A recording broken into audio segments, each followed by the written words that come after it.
Hi, this is Matthew Cratter from Trader University, and today I want to talk about whether we're entering another Great Depression, sort of a Great Depression 2.0. This is a question I've been getting from a lot of you. If you're worried about this financial crisis, or you just want to see how I'm trading and investing during it, be sure to hit that subscribe button. So we're a few generations really past the Great Depression. My grandparents lived through the Great Depression and they passed away a few years ago. But there's still this sort of collective memory of the bread lines and these very depressing black and white pictures. And if you look at the economic data in the U.S. over the last couple of months since the COVID crisis hit, you can see that there are maybe justifiable reasons people may think that we're entering a new Great Depression. Here are the initial jobless claims. You can see the spike over here at the right. It's not a mistake, just absolutely incredible. Moving from under 1 million to about 6 million jobless claims. And then the unemployment rate completely off the chart. And so obviously we know why this has caused. The whole economy is shut down, etc. But I think there are a lot of key differences this time around from what happened in the late 20s. The Great Depression was obviously initiated by the big stock market crash in 1929. But something very different happened from 1929 to the bottom of the Great Depression, and that was the money supply contracted. So here we have a chart of the money supply over this period of time. We can see that the currency in circulation, this is sort of dollar bills and coins, stayed fairly constant. It was at about 4.75 billion. Stayed constant, was moving up by 1933. 1933 was sort of the bottom for the Great Depression as well as for the stock market. But if we look at demand deposits, these are basically checking accounts. They went from having about 23 billion all the way down to 14 or 15 billion. Now, what happened here? Why did this happen? Well, because about a third of the banks, if I remember correctly, in the U.S. blew up, and people who had money in those banks lost all of their money. This was before the FDIC Act of 1933. Right now, if you have under, I believe it's $250,000 per person in a bank account, if the bank goes under, you don't lose your money. And so if you have a lot of money, you can spread it across multiple banks and multiple bank accounts. So it's almost impossible now to lose money in a bank. But it was very different back in the late 20s before the passage of the FDIC Act by FDR. And so in part because of this drop in banks going under basically, and all this money basically being just wiped off the face of the earth, basically disappeared when the bank went under, you can see that a broader measurement of the money supply contracted, I want to say, looks like about 32%.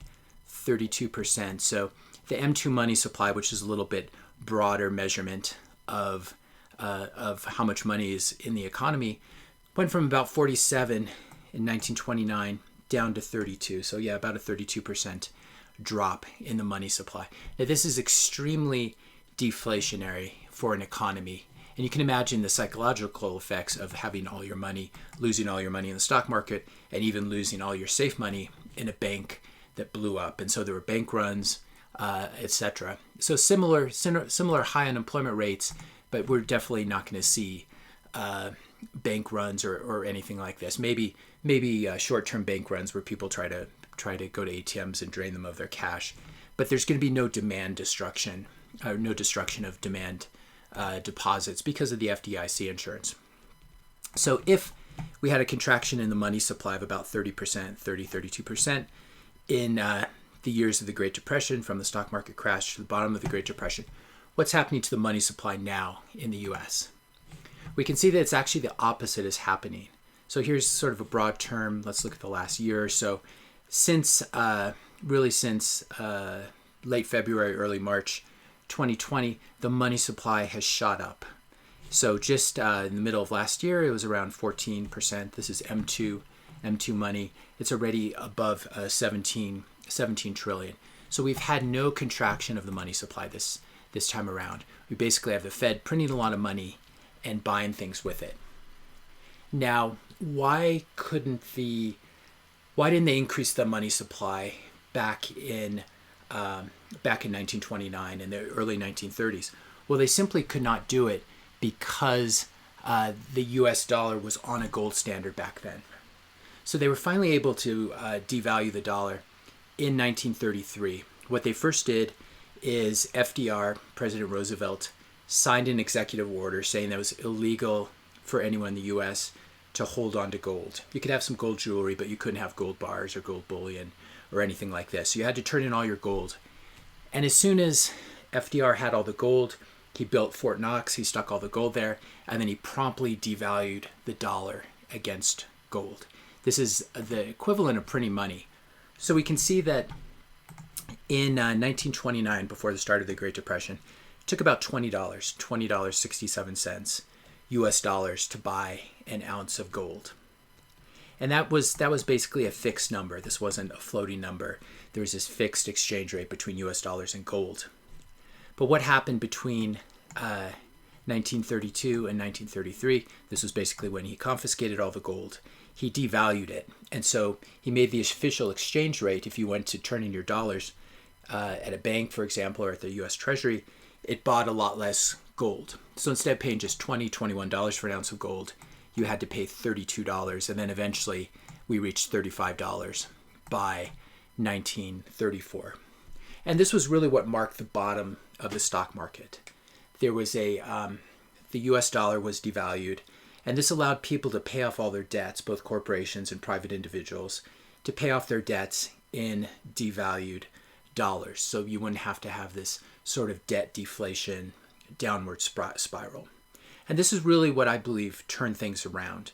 Now, this is unfortunate if you held U.S. dollars. There's an immediate devaluation of it. If you were able to keep your gold hidden, you were able to preserve your wealth. But this is the real difference between now and then. Now we're no longer on the gold standard. We can print as much money as we can to make things look good at a nominal level. Not at a real purchasing power level, but at a nominal level. And that's what's basically happening as we speak. The Fed is printing a lot of dollars and devaluing the currency. Now, what else did FDR do? He obviously did the New Deal. He did all these public work projects.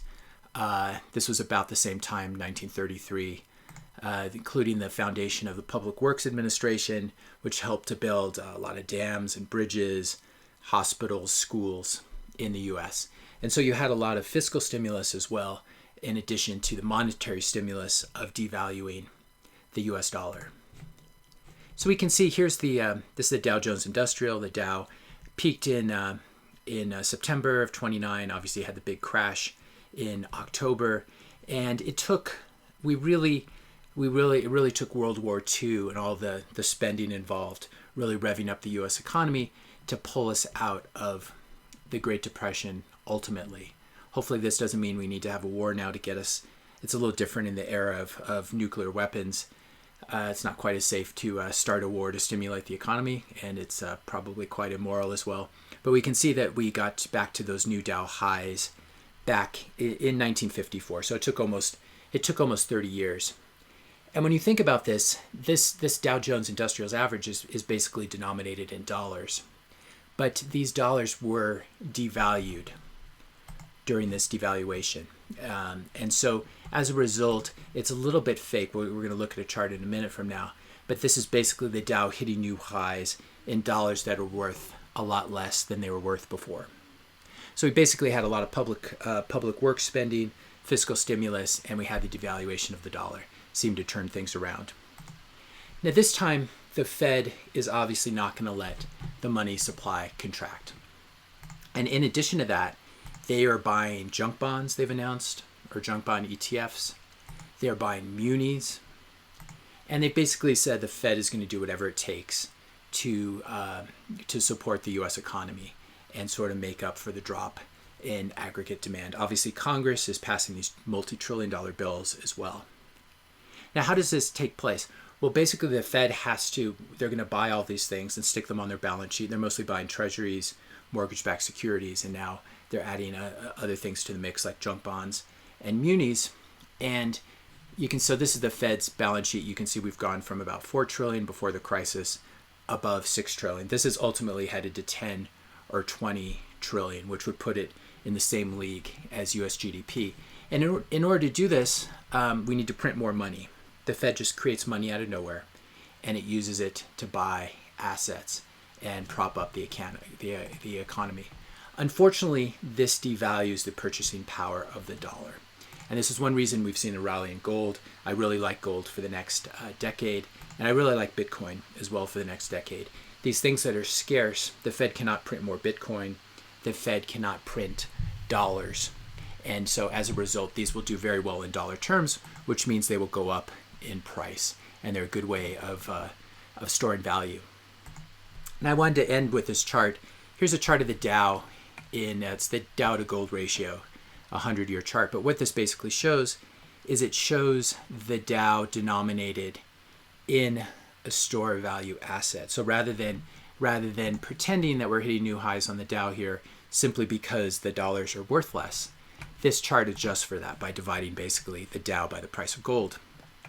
So we can see that there was a peak in the obvious peak in the late summer, early fall of 1929.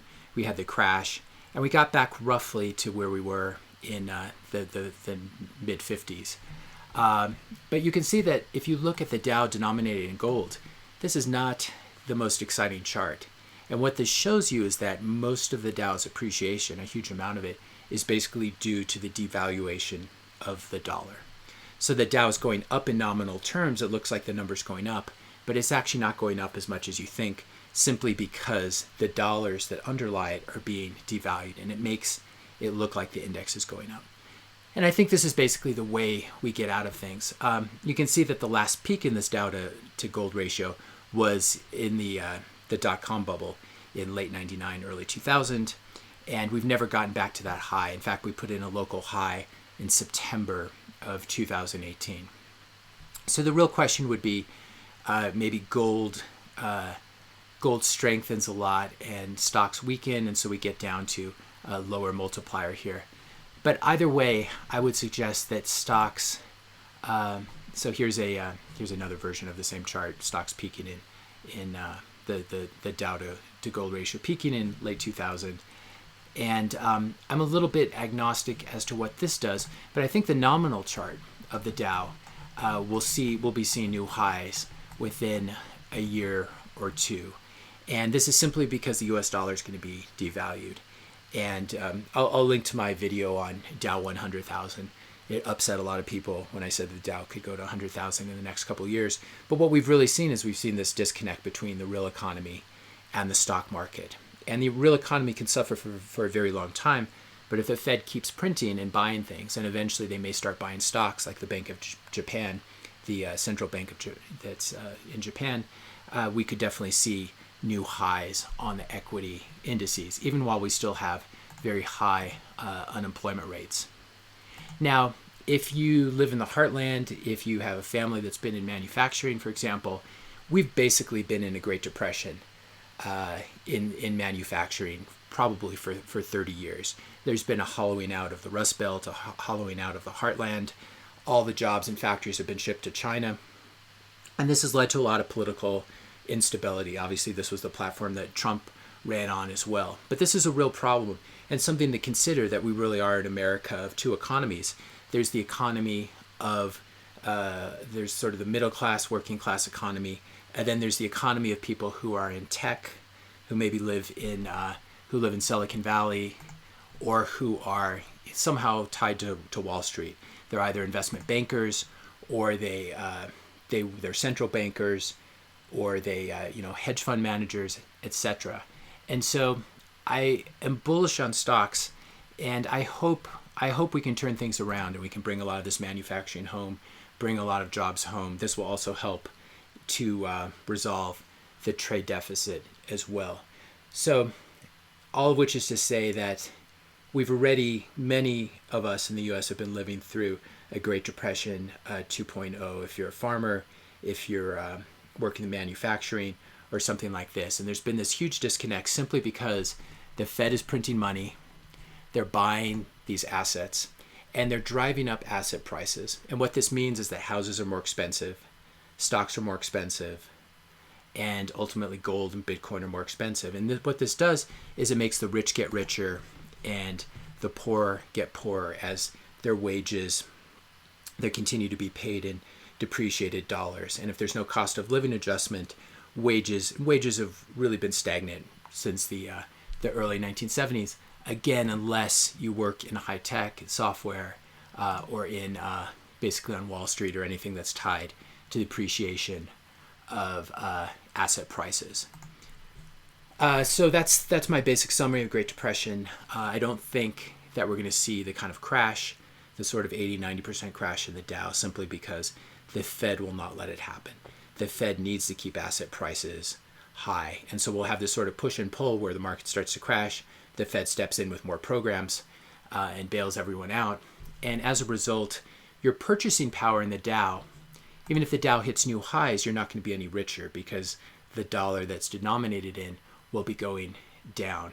And this is why it's really important to have some sort of a scarce asset exposure like gold or Bitcoin. A physical gold I like, but I really like Bitcoin. I think Bitcoin can easily go above 100,000, probably go to 1 million over this decade.